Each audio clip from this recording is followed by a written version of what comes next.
So I'm just going to repeat exactly what she just said. I'm Rachael Stephen. I am a novelist, a video creator, and a writing coach. And as I was learning the craft of writing, which I still am doing, don't worry, I haven't learned everything yet, I came across this concept called the plot embryo. It shares principles with Joseph Campbell's hero's journey, which is kind of infamous in literary circles, some of you may know of it. But it was really universalized and modernized by a writer called Dan Harmon. So this is a cyclical story structure, which is based around 8 plot points. The plot embryo really revolutionized my writing. It changed everything. And so I started to teach it to others. And as I was figuring out how to teach it to others, I knew that I had to convince writers of why this was so important. Writers can be a bit lazy. And so if you want to get them to learn something that seems a little bit complicated at first glance, then you really need to sell them on it. Speaking from experience here as well. And so I knew I had to convince them of why it was important, why it would help them tell amazing stories, and why it mattered really, why bother with it. And what I discovered was so much bigger than I could have imagined. And that is what I'm going to share with you today. So I'm going to start by telling you a true story. Probably one of the most important stories from my real life. This story starts in 2013 and it ended in June of this year. So it starts in 2013. I was in my last year of university. I was actually falling into a pretty deep depression at that time. Not that I could have told you that at the time. And I was in a relationship which kept me fairly isolated. I had left my family dog, Cleo, behind in Aberdeen when I moved down to Glasgow. And I was really painfully lonely. Again, not that I could have told you this or why at the time. So I decided to get a dog. I got a train out to a farm in the middle of nowhere. And I came home with a Jack Russell puppy who I named Elfie. Me, Elfie, and my boyfriend at the time lived fairly peacefully for a few years. And eventually we broke up. I moved out, and for the first time, I was now a single dog parent. And over the next few years, caring for Elfie got harder and harder. I was struggling to support myself with a series of barista jobs, which gave me debilitating anxiety. They were very stressful. They left me with no energy at the end of the day. Elfie, one of the most intelligent dogs I've ever met, had boundless energy. She needed a lot of exercise, a lot of stimulation, just more than I could give her. And so she became bored, stressed, anxious. She would destroy things that I couldn't afford to replace. She barked constantly, even through important phone calls, when I was trying to shoot YouTube videos. And later on, even when I was trying to coach writers on Skype. Not great. I knew she needed more than I was giving her. Possibly even the help of a professional behaviorist. But I just couldn't afford to get any help. So this continued for a few years. Kind of just getting worse and worse until finally I was exhausted. I'd reached my breaking point. I knew something had to change. I either had to recommit somehow to caring for Elfie, to working on her issues, which I still felt woefully under-equipped and under-resourced to do, or I had to do a terrible, selfish thing, and I had to find a new home for her. I struggled to make this decision for months. I thought about it constantly. I spoke about it at length to my friends and family. Could not figure out what to do. Completely at a loss, I decided to get a tarot reading. My first, not from a psychic who would tell me what was going to happen, but from a tarot reader who might help me understand what was happening.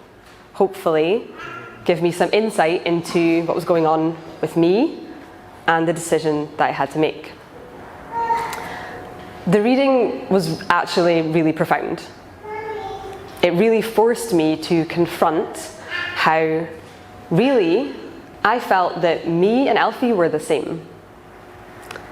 On some level, I really believed that if I gave Elfie up, I was admitting that she was too much. She was too difficult to handle. And since I was also too much and too difficult to handle, people would give up on me too. The tarot reader told me that I already knew what I had to do and that I was strong enough to do it. And I realized then that I could not give Elfie what she needed. The life that would make me happy was not the life that would make her happy. And I cried my eyes out. Just assumed that there's a lot of crying going on throughout this whole story. So, I didn't know if I was in a tragic story or a heroic one. All I knew was that I wasn't going to get through this unless I kept moving forward as heroically as I knew how. And everything happened really fast after that. I expected it to take months to find someone suitable to look after this very complicated and high maintenance creature. This is the ad that I put up on Gumtree. I screened people, many of whom thought they wanted Elfie, could not have handled Elfie. I narrowed it down. I met with at least half a dozen people in person to get to know them. I narrowed it down to 3 wonderful potential owners. And I turned to tarot again to help me decide between these. I made the decision. I chose the couple who would adopt her. I arranged to hand her over. I packed up her things, and our adoption plans were delayed by the absolutely crazy snowfall that we got in Glasgow earlier this year. So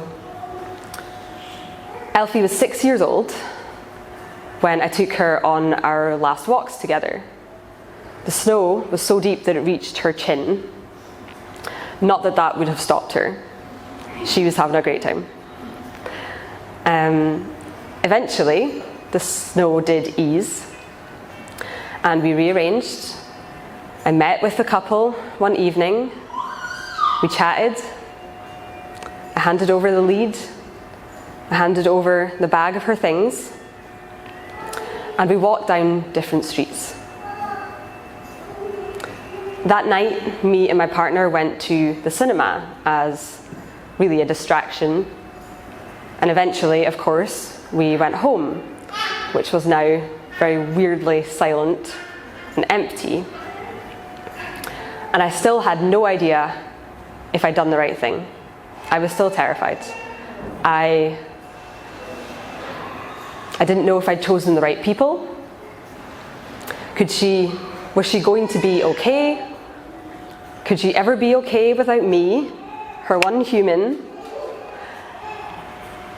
I was due to get in touch with her new owners in a few weeks, and I put it off for weeks and then months, absolutely terrified that it was going to be the last thing I ever heard about her, that it would finally be final.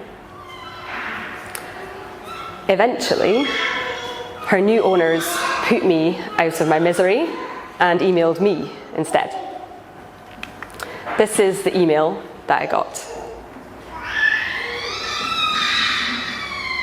It's very short, and it's also the best email that I've ever gotten.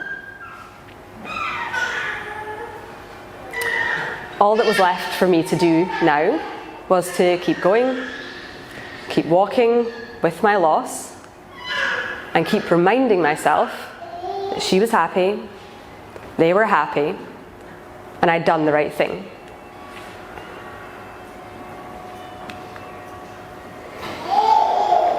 So, I hope to most of you, what I just told you is recognizably a story in a way that me just saying, I named my dog Elfie, is not. So, please raise your hand now if you agree that what I just told you was a story. Good show. So the plot embryo is the reason that we agree on this. Most people aren't familiar with the plot embryo. They certainly don't know the intricacies of it. But almost all of us have a deep, instinctive, subconscious knowledge of its structure. Why does a story have to contain certain elements in a certain order before the audience will even recognize it as a story? Why this ritual of descent and return? Because all of life itself has a rhythm, and when you play in that rhythm, it resonates. This is Dan Harmon's explanation for why the plot embryo works. In other words, the reason this structure works, the reason people like stories which follow this structure, the reason people see or experience this structure and go, hey, that is a story, is because the plot embryo structure transcends storytelling. It's really the universe's blueprint for change, for growth. So, if you want to write fiction using the plot embryo, you can go very in-depth, and I have. You can get very intricate with it. But at its simplest, this is how it works. The character begins up at plot point 1, that's 12 o'clock, and they travel clockwise. To you guys, that's that way. Through these various plot points and the internal quadrants, so those two circles in the center. And at plot point 1, they start in a comfort zone, not happy, but familiar with their surroundings. But unbeknownst to them, there is something holding them back. They are in a state of ignorance in some way. They are running with a false belief. At plot point 2, they need something or want something, and they cannot get that from where they are in their comfort zone. So at plot point 3, they are forced to travel into an unfamiliar situation to seek this thing that they want or need. And at plot point 4, the unfamiliar situation kicks their ass. They're unfamiliar with it. They've never experienced it before. They don't know how to navigate it, and it doesn't go very well for them. And then at plot point 5, this is, to me, the most important plot point, because some experience in the unfamiliar situation is going to force them to change. As you can see, at plot point 5, down at the bottom, down at 6 o'clock, They cross from ignorant into enlightened. That false belief is abandoned. They are forced to abandon it by what's happening to them. And they are forced to adopt a better belief, one that is more true to the world or themselves, one which is more helpful. This is the key restart moment of any story. I almost think of this false belief as a buggy operating system, which the main character is running throughout the first half of the story, and it's screwing everything up. And at plot point 5, they are restarted, rebooted, with a new, hopefully less buggy operating system, which is going to help them get where they need to go. At plot point 6, they sacrifice to get what they want. The unfamiliar situation throws obstacles at them again, but now they have changed, and now they're ready to handle those obstacles from this change.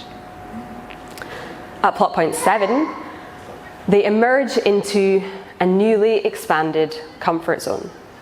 They've gone through the unfamiliar, and so it's not unfamiliar anymore. It's now become part of what is familiar to them. And at plot point 8, they are now able to use the way they've changed to flourish, to succeed, to bring positive change to the situation around them. So, that's how the plot embryo works. Once you understand how the plot embryo works, or at least once I understood, start seeing it everywhere. In the cycle of the seasons, in the stages of the buying process, in marketing and sales, in the journey of tarot, in cognitive behavioral therapy, and in natural evolution. Plot simply describes a being entering a situation of unfamiliar hardship and successfully adapting to it in heroic stories or comedies, or failing to in tragedies. And that is really what life is. A series of unfamiliar hardships which change us, of successes and failures, of learning and failing to learn. Natural evolution, the natural world, is also made of plot embryos. Watch any David Attenborough documentary and you will see lions entering the hardship of the dry season and successfully adapting to it or failing to, and plants entering the hardship of winter and hopefully sprouting again in spring. Evolutionarily, which is not a word, we are the descendants of thousands of heroic plot embryos. We are the descendants of creatures which experienced unfamiliar hardships, hostile environments, and successfully adapted to them. Story structure is, in its own way, sacred. It goes beyond the page. It can reach into our real lives. And maybe it can even help us end up with more happy endings than tragic ones. The plot embryo can help us make sense of our experiences in hindsight. It can help us look at the hardships we've endured, our real life experiences, in the context of our growth as human beings, and how they have forced us to level up. In cognitive behavioral therapy, which is commonly prescribed for depression and anxiety, there are a variety of techniques essentially designed to help us move through plots that we are stuck in. A variety of techniques to help us root out unhelpful, negative, false beliefs about ourselves or about the world and replace them with more healthy, helpful, balanced beliefs. If you are standing on the edge of a new phase in your life, if you have to do something you've never done before, which is really terrifying, just knowing that you cannot succeed and flourish and grow without leaving your comfort zone behind can help give you the courage to do so.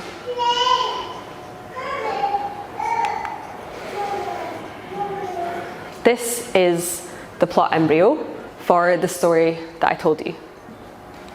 Almost word for word. But there are a few things that I left out, and so I'm going to finish up by filling in those gaps.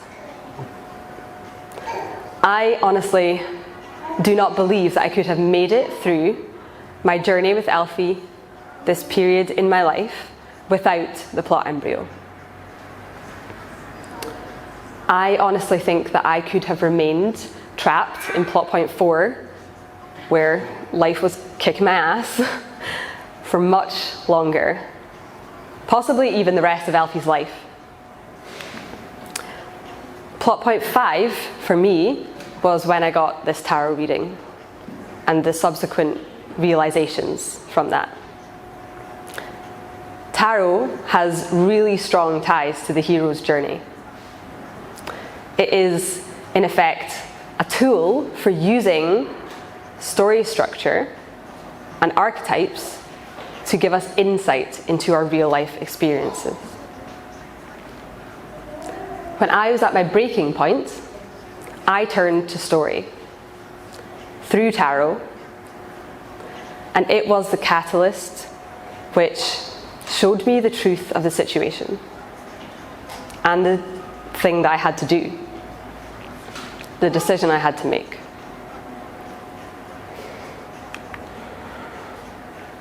I am still recovering from the gap that Elfie left in my life.